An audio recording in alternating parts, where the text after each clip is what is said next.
Bom dia, boa tarde, boa noite, sejam bem-vindos a mais um vídeo aqui no canal. Eu me chamo Abner e no vídeo de hoje a gente vai continuar estudando um conteúdo de português para concurso público, né? A gente está aqui com uma carta, né, um pedaço de uma carta do edital que fala, né, das obrigações dos interessados a prestarem nessa concorrência é, a resolução de resposta para as questões que vão ser é, emitidas dentro desse quadro de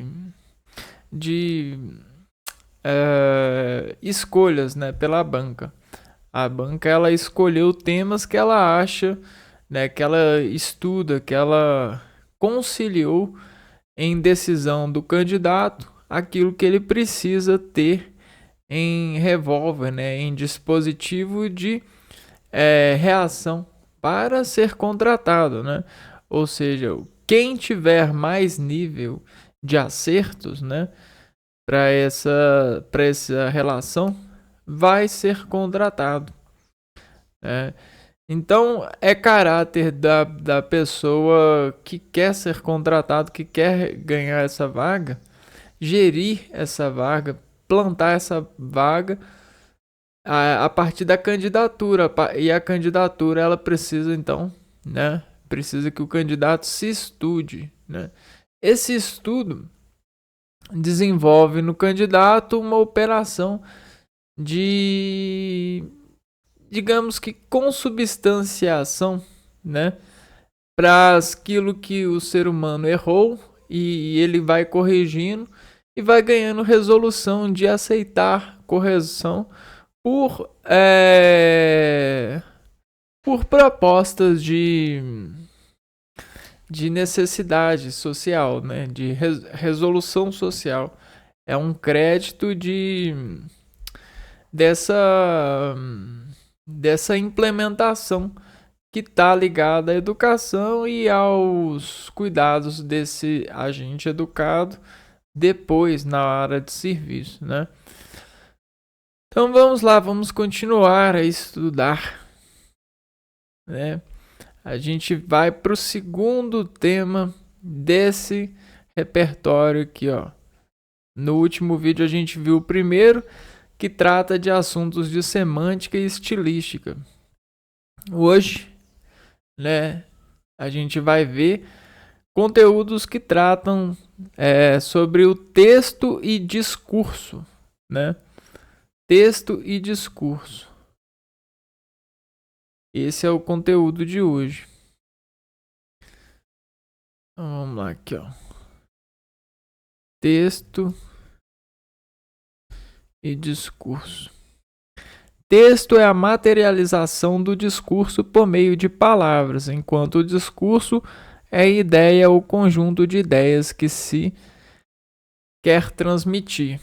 Então, já vamos colocar em notação esse sentido intelectual, né? Então, o texto ele é, em sentido intelectual, a materialização de um discurso. Então, texto materializa um discurso. O que é materializar um discurso? Ele eleva para a matéria algo que é discursado, né? Algo que é, por exemplo, a gente emite essas ondas aqui, ó, da boca. O texto, ele pega essa onda e liga à matéria, né? E se liga a um visor material. Nesse caso, o visor ele pode ser letras, imagens e até mesmo ações dos homens, né? O discurso ele representa então o conjunto de ideias que se quer transmitir.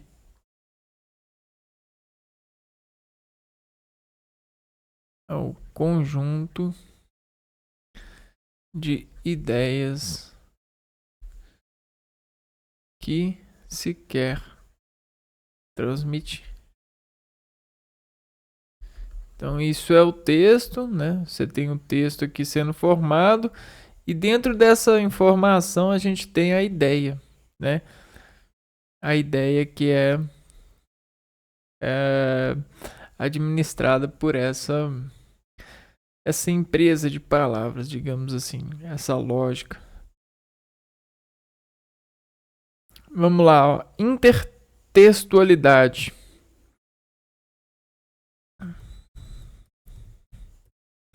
Vai ser o primeiro tema, né, aqui desse número. Intertextualidade. Então, inter é entre, né? Dentro, entre. Texto a gente já viu o que é. Alidade, né? É a habilidade que esse texto tem no seu interior, né? Ou entre ele, né? Vamos ver aqui, ó. É um recurso que consiste na referência a outro texto, ou seja, de forma explícita ou implícita. Pode ser encontrada em livros, filmes, música, pinturas, entre outros. Então, a gente tem o que a gente chama de referência e ela pode ser explícita ou implícita. Então, a gente tem a citação que expõe ou a citação que expõe de uma forma menor, né? Que está entre ideias, né?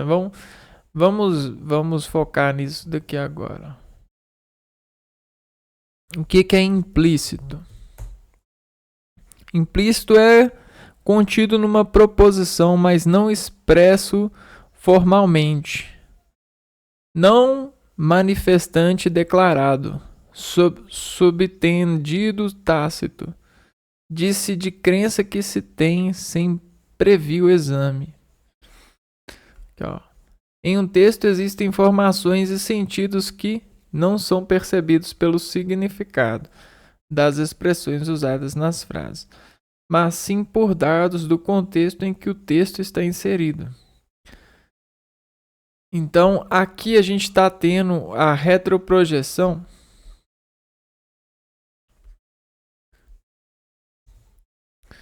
do ambiente, né? Do ambiente lógico das ideias do discurso, né? Então, essa reprodução do ambiente lógico das ideias do discurso, ela é dependente do processo que vai à mente da pessoa que lê. Então, esse processo que vai à mente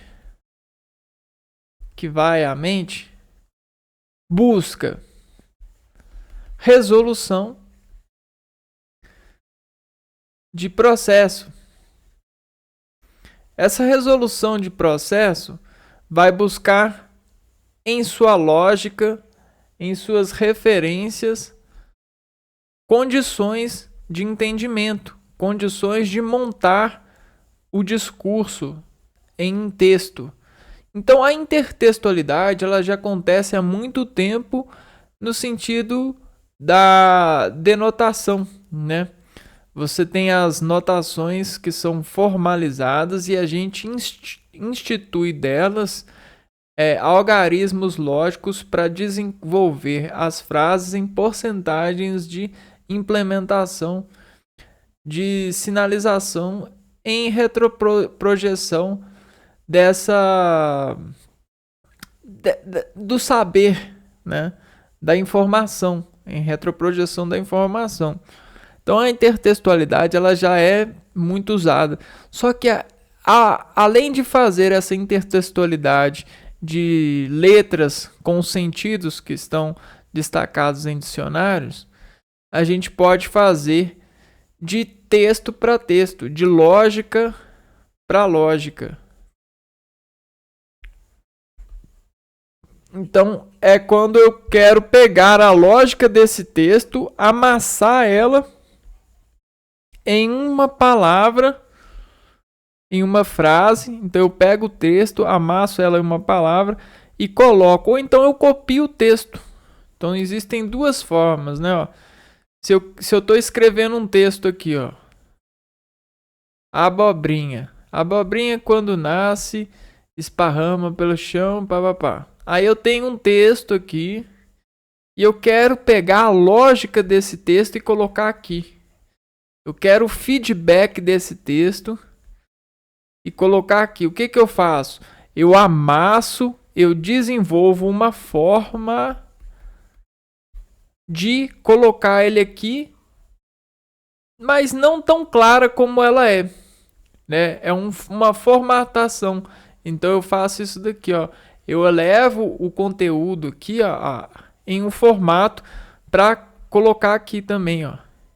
Então isso daqui, ó, representa o sentido lógico disso daqui. E aí o que a gente tem? A gente tem a intertextualidade implícita. Porque quando eu leio isso daqui, em um rápido gatilho lógico, quando eu chego nessa parte, eu me lembro desse conteúdo aqui. Ou isso dispõe desse conteúdo aqui, porque existe uma dependência, né? O leitor ele só vai lembrar disso, o receptor só vai lembrar disso se ele tiver conhecimento disso, se isso aqui estiver acessível na mente dele. Agora, uma outra forma é você copiar exatamente um texto em seu texto. Você faz o inserimento de um texto de um valor de produção intelectual para a sua produção intelectual.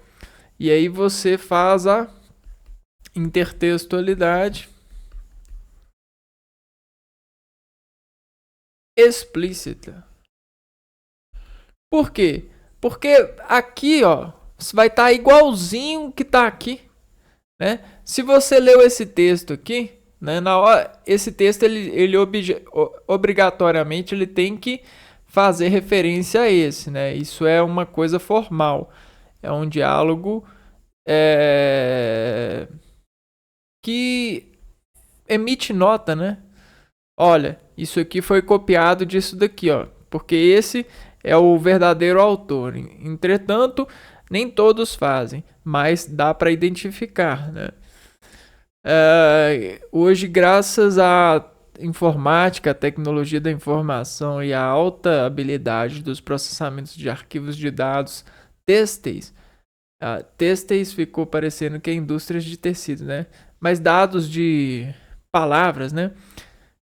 A gente consegue saber o que as pessoas copiam, né? E aí até incriminar elas. Então, beleza, o primeiro tema a gente já viu aqui, ó, intertextualidade. E a paródia, o que é a paródia? Paródia, vamos lá. Paródia é um tipo de... Vamos ver aqui, ó. Paródia é uma releitura cômica de uma obra já existente. Então, como um poema, música, filme ou peça teatral. É um recurso de intertextualidade que se baseia na modificação de uma obra anterior. Então, ela é um recurso da intertextualidade. Além de ter essa intertextualidade, né, você copia a ideia, você você insere de forma explícita ou implícita a ideia, a informação. E agora a gente tem uma forma de inserir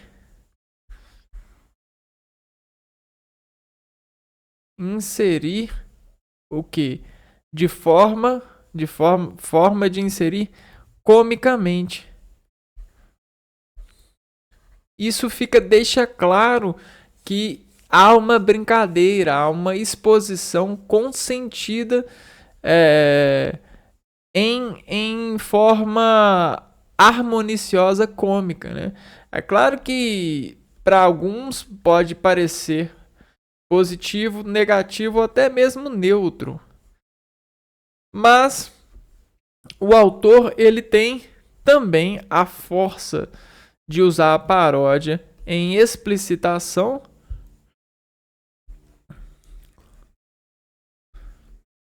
ou implicitação,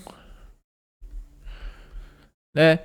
Porque isso é uma falta de é uma forma de se revolver entre essa lógica, né? A paródia, ela vai permitir o escritor desenvolver uma influência, né, para um sentido que ele resolveu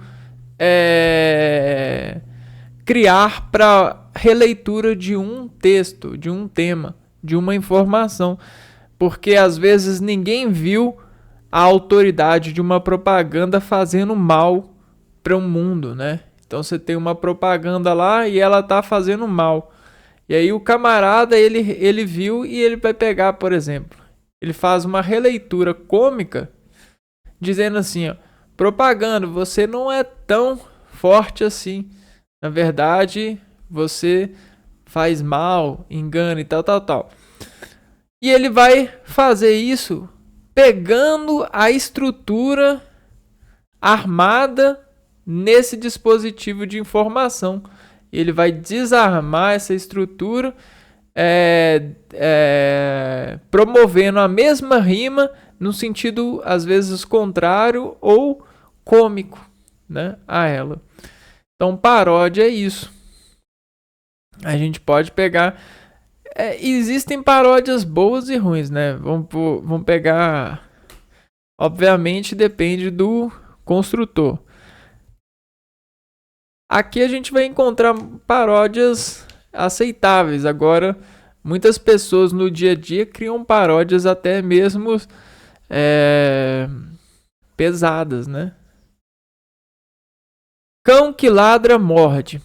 Uma paródia do ditado popular: cão que ladra não morde. Então você tem cão que ladra não morde, e aí a pessoa ela fez uma paródia dessa frase. Ela virou e disse: cão que ladra morde. Ou ela fez um antônimo, né? Ela antonimizou o sentido, né? O sentido era falar que o cão que briga não bate, não morde, né? Não precisa de ter o medo do cão que late, né? Agora, essa expressão aqui fez o seguinte, ela disse, o cão que late, ele morde. Então ela meio que provocou essa paródia. Outro exemplo aqui, ó. Quem não tem cão, caça com gato. A paródia. Quem não tem livro, lê jornal, né? Então, jornais são releituras, né? Ou são interpretações de coisas que estão acontecendo dentro do dia ou da data publicada, né? Agora, livros, eles têm um certo teor de sempre acontecer. Sempre pode acontecer. É como se fosse uma cachoeira. E o jornal é como se fosse um copo d'água, uma jarrinha d'água. Entende? Então, quem não tem cachoeira... eu fazendo a paródia. Se molha em uma jarra, né? Molha-se na jarra. Então, quem não tem cão, caça com gato. Quem não tem livro, lê jornal. Outro exemplo de paródia, né? Releituras cômicas. Aqui, ó.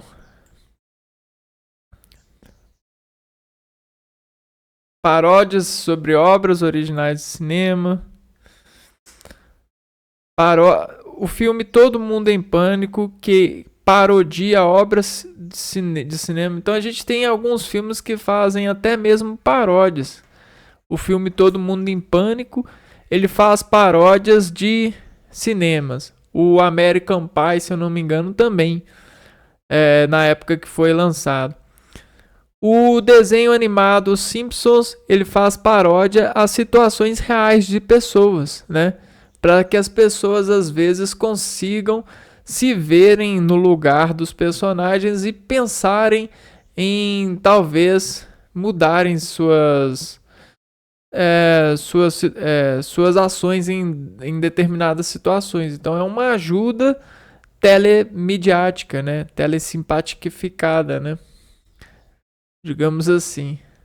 O filme As Branquelas, que parodia o comportamento de mulheres ricas e mimadas. Também a gente tem esse comportamento. Só que muito cuidado com os abusos de interpretação, porque muitas das vezes esses comportamentos eles são estereotipados por educadores, né? São educadores que promovem comportamentos no mundo.